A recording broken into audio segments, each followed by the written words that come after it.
Coucou les amis, bienvenue dans cette nouvelle vidéo ici sur Nimeo. Donc aujourd'hui, nous allons travailler sur la suite de nos thèmes concernant les nombres complexes. Ici, nous sommes avec l'exercice 2. Nous avons déjà eu à traiter cet exercice ici, l'exercice 1. Nous avons déjà eu à terminer avec l'exercice 1 et le lien, vous pourrez bien le voir aussi au niveau de la description et à la fin de la bannière. Je vous présente aussi le lien. Donc, cet exercice a été déjà traité. Donc, pour nous, aujourd'hui, nous allons aborder l'exercice 2. Donc, c'est sur cet exercice que nous allons traiter. Donc, au niveau de ce thème, nous allons voir encore comment faut-il déterminer le module et un argument d'un nombre complexe, comment déterminer la forme algébrique en effectuant les divisions de deux nombres complexes, comment trouver la forme trigonométrique d'un nombre complexe. Et donc ici, on pourra passer par des propriétés, on verra comment faut-il manipuler les propriétés. Et enfin, on va terminer avec la déduction des valeurs exactes de cosinus d'un angle et sinus d'un angle. Et étant donné que l'angle ici, c'est pi sur 12, il n'est pas un angle particulier, donc on ne peut pas facilement déterminer la valeur exacte de son cosinus et de son sinus. Et nous verrons, grâce au nombre complexe, comment est-ce que nous pouvons déterminer la valeur du sinus et la valeur du cosinus de notre angle. Alors, on reste ici scotché et on verra ce que ça donnera dans la suite. Alors, let's go au niveau de la résolution. Au niveau de la résolution. Hop, on va arrêter le partage et on va prendre notre table blanche. On va passer au niveau de notre table blanche qui va nous permettre de travailler. On va travailler ici. Et alors ici, on va commencer avec notre exercice 2. Hop, c'est l'exercice 2. Nous connaissons déjà nos données. Et nos données, qu'est-ce qu'on nous dit? Au niveau de nos données, nous savons déjà que nous avons Z1. Donc là, je vous rappelle mes données. Donc Z1, nous avons dit c'est racine carrée de 6 moins I racine carrée de 2 par 2. Nous avons Z2. Hop, nous avons Z2. Et Z2 qu'on nous a donné, c'était 1 moins I. Donc, et enfin, nous avons Z3. Et Z3, ce n'est autre que quoi? Z1 sur Z2. Voilà, Z1 sur Z2. Donc, comme je le dis ici, c'est toujours important de pouvoir, comment on appelle, de pouvoir rappeler un peu les données parce que ça nous permet d'avoir une vue d'ensemble de ce que nous allons faire dans la suite et afin de mieux manipuler nos données et mieux répondre aux questions pour savoir quelle est la donnée la plus importante à utiliser pour telle ou telle question. Alors, une fois que nous avons ces données, nous allons passer au niveau de la réponse aux questions. Donc, pour la première question, qu'est-ce qu'on nous demande de faire? On nous demande de trouver la forme algébrique de Z. Forme algébrique. Forme algébrique de Z3. Alors, comment faut-il déterminer la forme algébrique de Z3? Nous allons voir ça tout à l'heure. Comment faut-il déterminer la forme algébrique de Z3? Tout d'abord, nous savons que Z3, à quoi est égal Z3? Nous savons que Z3 est égal à quoi? Z3, c'est égal à Z1 divisé par Z2. Ça, c'est d'abord l'élément de départ. Donc, on va d'abord partir avec cette expression de Z3 et connaissant les différentes valeurs de connaissant l'expression de Z1 et l'expression de Z2, on va maintenant substituer dans notre formule afin d'être procédé au niveau des calculs. Donc, ce qui revient à dire, qu'est-ce que nous ferons? Voilà, je vais zoomer un peu ici. Et, oups, nous aurons ici Z3 sera égal. Z3 sera donc égal. Z1, c'est quoi déjà? C'est la racine carrée de 6 moins I, racine carrée de 10 divisé par 2. Et Z2, c'est quoi? C'est 1 moins I. Donc, voilà un peu ce que nous avons. Donc, ici, nous nous retrouvons avec la division de deux fractions. Et là, on va rappeler un peu quelques notions de calcul. Donc, ici, nous avons A sur B, le tout divisé par C, parce que c'est l'égalité qui nous indique quelle est la fraction du numérateur et quelle est la fraction du dénominateur. Et ici, au niveau de la deuxième fraction, donc la fraction qui se trouve au dénominateur, donc il faut savoir que lorsqu'on divise deux fractions, qu'est-ce qu'on a? On garde la fraction du numérateur, voilà, multiplié par l'inverse de la fraction du dénominateur. Et donc ici, nous avons C, l'inverse de C, c'est 1 sur C. Donc automatiquement, nous aurons A divisé par B fois C. Donc voilà, A divisé par B fois C. Hop. A divisé par B fois C. Voilà, qu'est-ce qui se passe? Ok, je ferai mieux de déplacer mon écran ici. Hop, voilà, B fois C. Ok, donc A divisé par B fois C. Et donc, une fois que je vous rappelle cette formule, je peux alors remplacer et aller directement. Donc, ce qui revient à dire ici, notre famille sera donc moins I racine carrée de 2, divisé par quoi? Divisé par 2 facteur de 1 moins I. Donc, voilà un peu ce que nous avons déjà lorsque j'applique la fameuse propriété que je viens de présenter tout à l'heure. Et à partir de cette relation, nous pouvons maintenant développer. Nous pouvons maintenant développer. Bon, si tu veux développer, tu développes. Si tu veux aussi, tu peux garder son développé afin de pouvoir éviter trop de calculs. Donc, je vais m'expliquer ici. Ce que je vais dire, c'est quoi? Je remarque déjà que lorsque nous avons la division de deux nombres complexes, qu'est-ce qu'il faut faire? On multiplie le nombre complexe du dénominateur et le nombre complexe du numérateur par l'expression conjuguée de notre dénominateur. Donc ici, j'aurai racine carrée de moins I racine carrée de 2 multiplié par. Quelle est l'expression conjuguée du dénominateur? Donc, ici, étant donné que notre nombre complexe est multiplié par un réel, c'est le produit, donc je peux conserver le 2 et ne multiplier que par 1 moins i, parce qu'il y a une multiplication. Ça me permettra d'éviter trop de simplification, mais ce n'est pas grave si tu développes et tu simplifies. Donc là, il n'y a pas de souci aussi. Donc, moi, j'aimerais simplifier beaucoup plus les calculs. Et donc, ici, nous aurons 1 plus i. Là, 1 plus i, parce que notre dénominateur, c'est 1 moins i, donc son expression conjuguée, c'est 1 plus i. Et au niveau du dénominateur, je recopie tel que ça se présente, donc 1 moins i, et donc multiplié par son expression conjuguée, qui est bel et bien 1 plus i. Et je rappelle ici, j'ai ignoré le 2 parce que le 2, c'est une constante, et c'est un réel, excusez-moi, c'est un réel. Donc, du coup, je peux appliquer ça comme ça. Il n'y a pas d'impact au niveau de la multiplication par l'expression conjuguée. Donc, je répète bien. Mais n'empêche que vous développez, donc, vous ayez 2 moins 2i et après, vous effectuez la même opération que je viens de faire tout à l'heure. Donc, du coup, une fois que c'est fait, qu'est-ce que j'aurai? Une fois que c'est fait, j'ai ici, voilà, je développe racine carrée de 6 fois 1, ça me donne racine carrée de 6. Racine carrée de 6 fois i, ça donne plus i racine carrée de 6. Je poursuis, cette fois-ci, c'est moins i racine carrée de 2 qui va multiplier, donc j'aurai moins i racine carrée de 2, moins fois plus, c'est moins, i fois i, c'est i au carré, et là, racine carrée de 2. Du coup, au dénominateur, nous avons 2 ici. Donc, je garde le 2 comme facteur.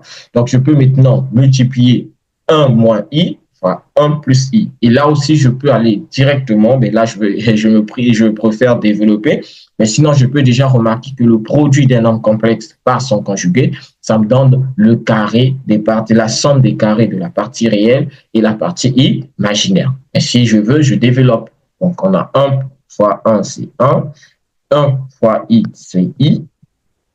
Moins i fois 1, c'est moins i. Et enfin, moins fois plus, c'est moins. I fois i, c'est i au carré. Voilà, i au carré. Donc, j'ai ça. Et donc, si je poursuis mes calculs, j'aurai quoi? OK, on avance. Nous avons ici racine carrée de 6. Racine carrée de 6. Et ici, je peux avoir, donc je peux conserver. plus I facteur, parce que j'ai I ici, là, de l'autre côté aussi, j'ai I. Donc, ça me donne racine carrée de 6 moins racine carrée de 2. Donc, une fois que j'ai placé les I en facteur. Et donc, de l'autre côté, je remarque, j'ai moins. Alors, il faut reconnaître la formule-là, c'est très important. I au carré, c'est même l'élément très important, le nombre imaginaire. Le carré du nombre imaginaire est égal à moins 1. Et donc, si le carré du nombre imaginaire est égal à moins 1, donc ici, j'aurai moins 1 fois le moins qui est là, ça va donner plus 1. Donc, du coup, ma valeur ici sera plus racine carrée de 2. D'accord? Donc, I au carré, c'est moins 1 et le moins qui était déjà là, ça donne plus 1 et d'où nous avons ce résultat. On va faire autant au niveau du dénominateur. J'ai 1. Déjà ici, nous avons I moins I, ça se simplifie. Et là, I au carré, c'est moins 1 et le moins, ça fait plus 1. Parfait. Donc, nous avons ce résultat et on peut poursuivre encore nos calculs. Nous avons déjà un peu l'idée un peu plus claire que l'on peut avoir. Donc, du coup, nous aurons ici bien, on regroupe les parties réelles entre elles. Donc ici, nous avons la racine carrée de 6 la racine carrée de 2, plus I, facteur de racine carrée de 6 moins racine carrée de 2. Et là, le tout divisé par 2 facteur de 2. Donc déjà là, nous pouvons très bien voir 2 fois 2, c'est 4. Donc, pour aller un peu plus vite, automatiquement, mon dénominateur, je peux remplacer par 4. Et donc, le résultat que l'on attendait ici, donc, qui est le résultat de Z3, notre fameux nombre complexe Z3, sera donc égal à quoi?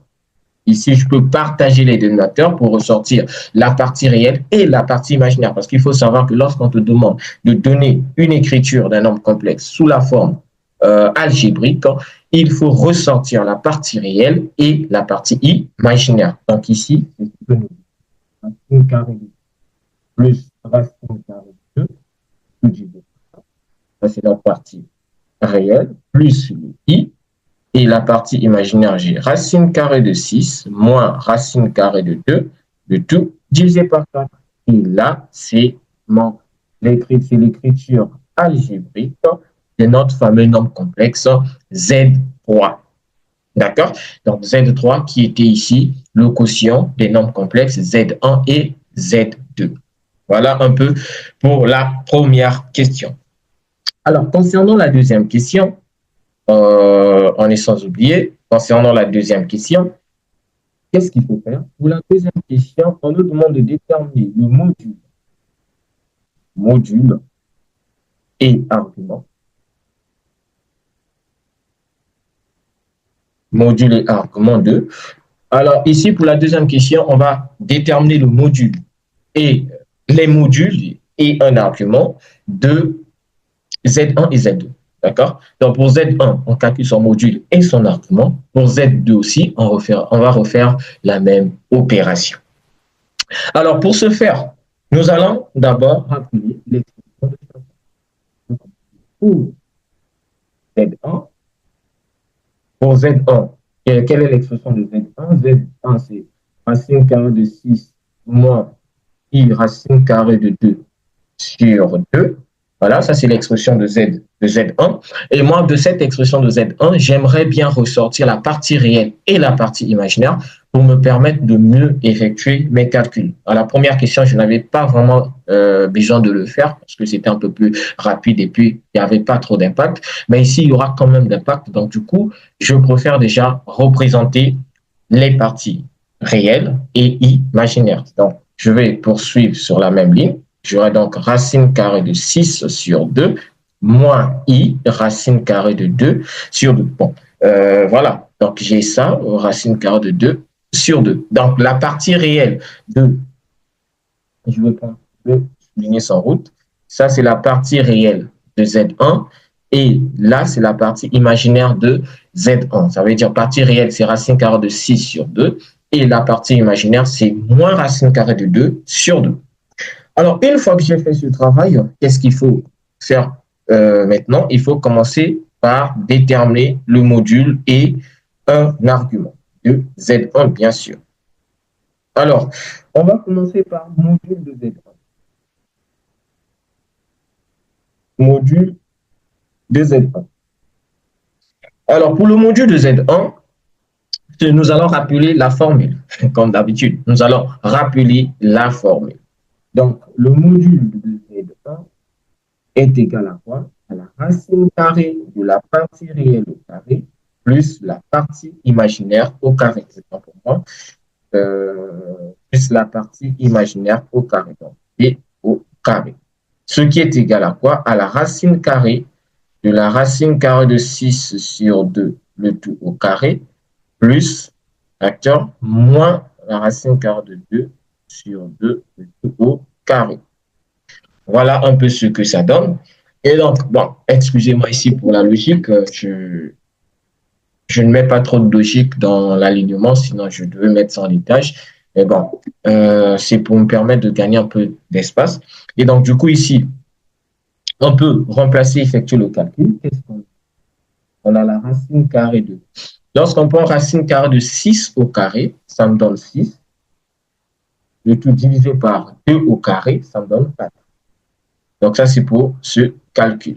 On va passer au niveau de la deuxième partie. Plus, moins au carré, c'est plus, donc c'est gagné. Et racine carrée de 2 au carré, c'est 2. Divisé par 2 au carré, c'est 4. Voilà ce que ça donne. Et donc, du coup, nous avons la somme de, de deux fractions ayant le même dénominateur. Or, pour effectuer la somme de deux fractions ayant le même dénominateur, on conserve le dénominateur commun, puis on additionne les numérateurs. Et donc, c'est la même chose que nous allons faire ici. 8 plus 2, ça vaut autant pour moi. 6 plus 2, ça vaut 8 et divisé par 4. Donc, ce qui permet d'avoir racine carrée de 2, parce que 8 divisé par 4, c'est 2. Donc, notre fameux module n'est autre égal à racine carrée de 2. Et vu que c'est ce que l'on demandait, donc, module de 1 égale à racine carrée de 2 et genre 4. Voilà, nous venons de déterminer le module de Z1. Et donc, il est temps de passer au calcul de son argument. OK? Donc, on va calculer son argument. Hop, qu'est-ce que nous aurons? Argument. Argument de Z1. Argument.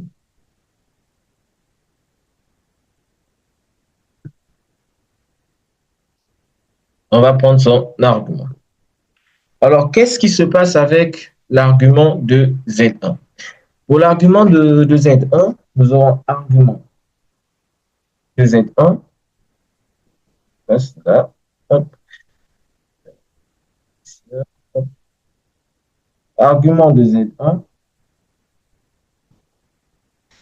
Euh,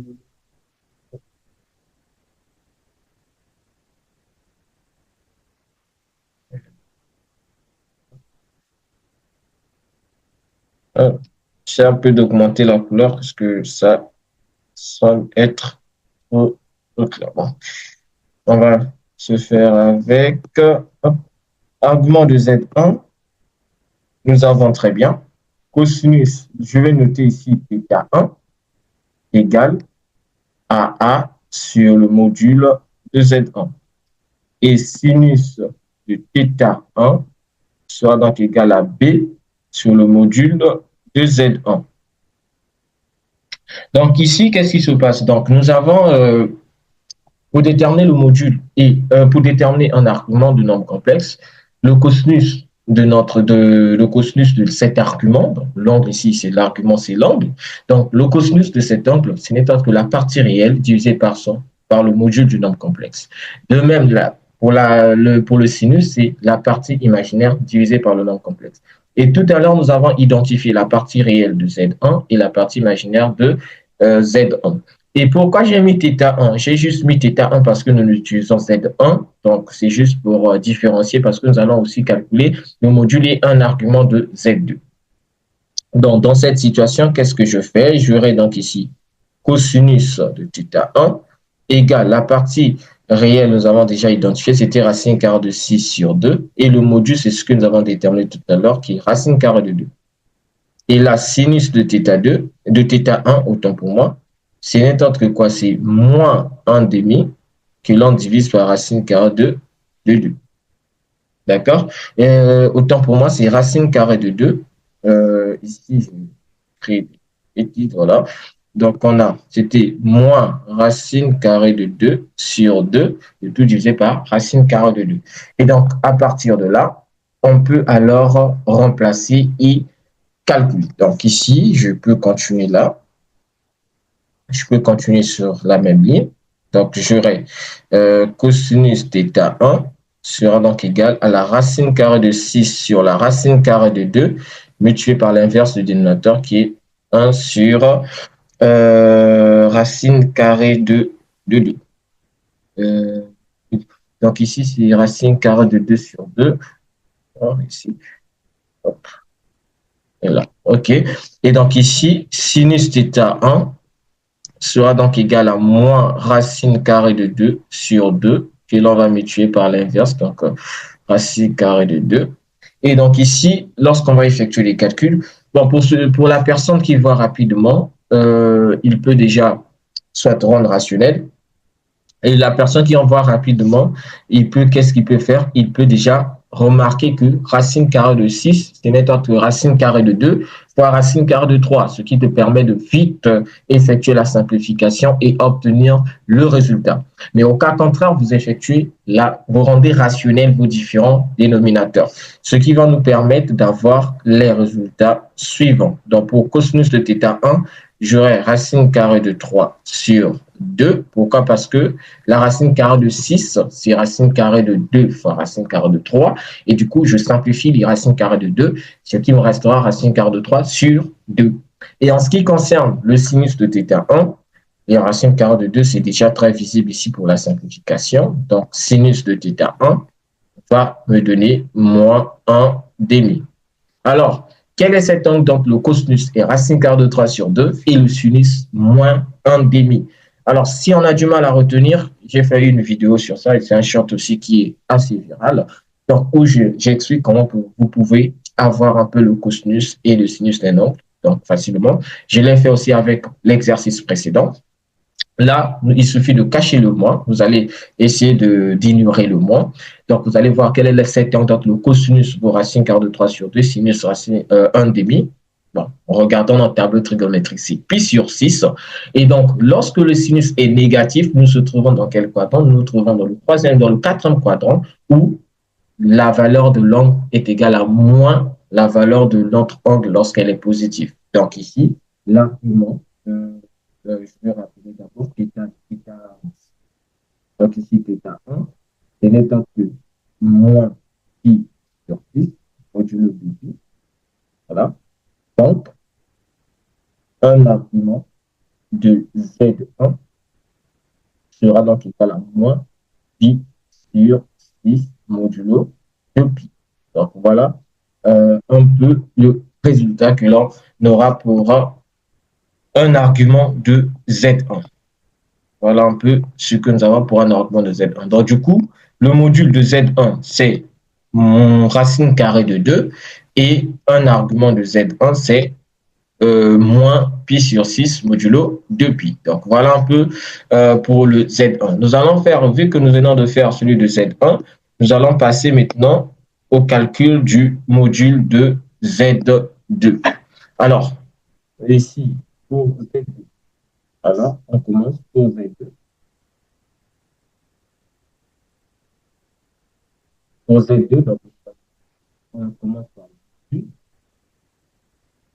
le module de Z2, on applique la même formule. On a la racine carrée de A carré plus B carré. Et là, Z2, étant donné que Z2, on avait dit c'était 1 moins I. Donc ici, nous aurons la racine carrée. Le A ici, c'est la partie réelle, donc 1 carré, plus le B, c'est la partie imaginaire. Comme la partie, nous avons la partie de moins I, le I, le coefficient c'est moins 1, donc la partie imaginaire c'est moins 1. Donc ici, nous aurons moins 1 au carré. Et donc après calcul, nous avons 1 plus 1 qui vaut racine carrée de 2. Et donc le module de Z2 est égal au module de Z1 qui est racine carrée de 2. Donc c'est demandé, donc j'encadre pour rappeler, bon, voilà, j'ai ça. Et enfin, nous allons passer au niveau de la suite, donc argument. Donc, on calcule un argument. Donc, ici, pour le calcul d'un argument, qu'est-ce qu'on va faire? On reprend la même formule, comme on l'a dit, argument de Z2, voilà, argument de Z2, est défini par cosinus. Donc, ici, pour différencier avec un argument de Z1, on va mettre θ2, cosinus θ2 est égal à quoi? À A sur module de Z2. Et la sinus de θ2 est égal à quoi? À B sur module de Z2. Et soit en remplaçant le A, ici le A c'est 1, module de Z2 c'est racine carrée de 2. Et là le B c'est moins 1, module de Z2 c'est racine carrée de 2. Parce que le A et le B, on les a trouvés ici. N'oubliez pas, le A c'est 1 et le B c'est moins 1. Donc ici, en continuant notre transformation, ici, on va rendre rationnel et le résultat, on trouvera racine carrée de 2 sur 2. De même, ici, en rendant rationnel, nous avons racine carrée de 2 sur moins racine carrée de 2 sur 2. Et comme il faut déterminer la valeur de θ2, on peut très vite remarquer que le cosinus est positif et le sinus est négatif. Donc, on se trouve dans le quatrième quadrant où on prend l'opposé de la valeur particulière lorsque le cosinus est positif et le sinus est positif. Et la question qui reste à savoir, c'est de connaître quel est cet angle. Donc, le cosinus est égal à racine carrée de 2 sur 2 et le sinus égal à racine carrée de 2 sur 2. Et donc, cet angle, ce n'est autre que pi quart. Et du coup, notre angle θ2, c'est moins pi quart. Voilà. Parce que nous sommes au quatrième quadrant, on prend l'opposé de l'angle lorsque le cosinus et sinus est positif. Là, c'est parce que le sinus est négatif. Voilà. Et une fois que j'ai ce résultat, voilà, j'ai trouvé mon θ2. Ce qui reste à faire, c'est quoi? C'est conclure. Voilà. Donc, argument de Z2 égale à moins pi quart modulo de pi. Comme c'est demandé, j'encadre. Voilà, c'était pour notre deuxième question. Voilà, je pars beaucoup plus en détail. Et là, on va passer au niveau de la troisième question où on nous demande de déterminer la forme trigonométrique de notre nombre complexe Z3. Donc, on va attaquer la troisième question. Troisième question. Troisième question, forme trigonométrique. Forme trigonométrique.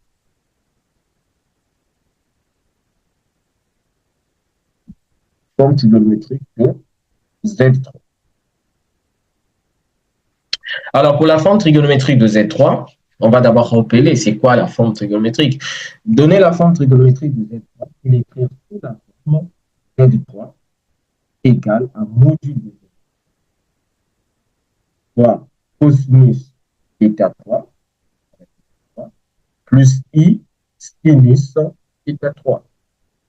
Donc, c'est d'écrire sous cette forme. Donc, on a besoin d'écrire Z3 sous cette forme. Alors, comment faut-il écrire Z3 sous cette forme? Pour l'écrire sous cette forme, il faut d'abord remarquer très bien, il faut connaître son module, il faut connaître aussi son argument. Et un de ces arguments, voilà. Et donc, ici, pour ce faire, est-ce que je peux directement calculer le module de Z3? Oui, je peux calculer le module de Z3 parce qu'on connaît sa forme algébrique. Il suffit de faire A carré, plus ça, et carré. Est-ce que je peux déterminer un argument? Oui, je pourrais déterminer un argument parce que j'aurai le module et je vais connaître le A, je vais connaître le B. Mais sauf que dans cette situation, ce soit assez laborieux pour nous et quasiment impossible. Pourquoi? Parce que l'expression de Z3, le module sera bon, mais le module ne sera pas trop agréable pour déterminer un bon argument. Et donc, étant donné que le Z3 dépend de Z1 et Z2, donc nous connaissons les modules et les arguments. Donc, du coup, il suffit d'appliquer les propriétés spécifiques des modules et arguments afin de déterminer de manière efficace le module de Z3 et un argument de Z3. Pour ce faire, qu'est-ce qu'on aura? Donc, on peut voir très rapidement. Premièrement, on va commencer par le module. Donc, cherchons. On ne va pas mettre cherchons, on va mettre calculons. Donc, calcul du, du module de Z3. Donc, ici, on aura le module de Z3, 3 donc égal à quoi? Au module de Z1 sur Z2. Et connaissant mes propriétés, comment ça s'appelle? Connaissant mes propriétés mathématiques, qu'est-ce que j'aurai? J'aurai ici le module de Z1 sur le module de Z2. Donc, je connais mes propriétés sur les modules. Le module d'un quotient est égal au quotient des modules. Donc, ça, c'est à savoir. Et donc, en remplaçant maintenant les différentes valeurs, vu que je connais la valeur du module de Z1 qui est racine carrée de 2, on a déterminé ça en amont. Nous connaissons la valeur du module de Z2 qui est aussi racine carrée de 2 que nous avons déterminé en amont. Et donc, en calculant, j'ai 1. Donc, ce qui me permet de dire que le module de Z3 n'est autre qu'égal à 1. Voilà déjà, nous avons le module de Z1 sans pour autant utiliser la formule classique. Donc, en utilisant des propriétés. C'est très important lorsque vous voyez l'une des expressions qui dépend des deux autres dont on connaît déjà les résultats. Et je vous conseillerais d'utiliser des propriétés. Cela vous permet d'être assez rapide afin de déterminer le résultat que l'on vous demande. Alors, on va passer au niveau du calcul d'un argument. Donc, calcul de θ3. Qu'est-ce qui se passe avec le calcul de θ3? Donc, pour le calcul de θ3, c'est pour le calcul de θ3. Alors, pour ça, θ3, n'oubliez pas que θ3, c'est l'argument de Z3. Donc, il faut savoir qu'on a argument de Z3 qui est égal à argument de Z1 sur Z2. D'accord? Et modulo 2pi. Mais n'oublions pas que l'argument de Z1 sur Z2, connaissant mes propriétés sur les arguments, ce n'est pas tout ça l'argument de Z1 moins argument de Z2. D'accord? De tout modulo 2pi. Alors, nous connaissons très bien ce que c'est l'argument de Z1. Nous connaissons très bien ce que c'est l'argument de Z2. Donc, on va les remplacer. Argument de Z1, nous avons trouvé combien? Nous avons trouvé moins facteur. Argument de Z2, nous avons trouvé moins pi4. Je te rappelle le tout modulo 2pi. Une fois que j'ai ça, qu'est-ce que je fais? J'effectue mes calculs de façon plus simple. Moins ici, bien moins fois moins, c'est plus k, le tout modulo de pi. Voilà. Donc, ce qui sera donc égal à quoi? Moins 4pi plus 6pi. Voilà. Le tout divisé par 6 fois 4 qui est 24. OK? Modulo 2pi. Alors, on poursuit nos calculs. En poursuivant nos calculs, qu'est-ce qu'on a? Nous avons, c'est quoi déjà? Nous avons 2pi. Voilà. 2pi sur 24 modulo 2pi. Et déjà là, on trouve déjà le résultat. Donc, un argument de Z3 sera donc égal à quoi? À pi sur 12 modulo 2pi. Donc là, après simplification. OK, je souligne ça parce que c'est important.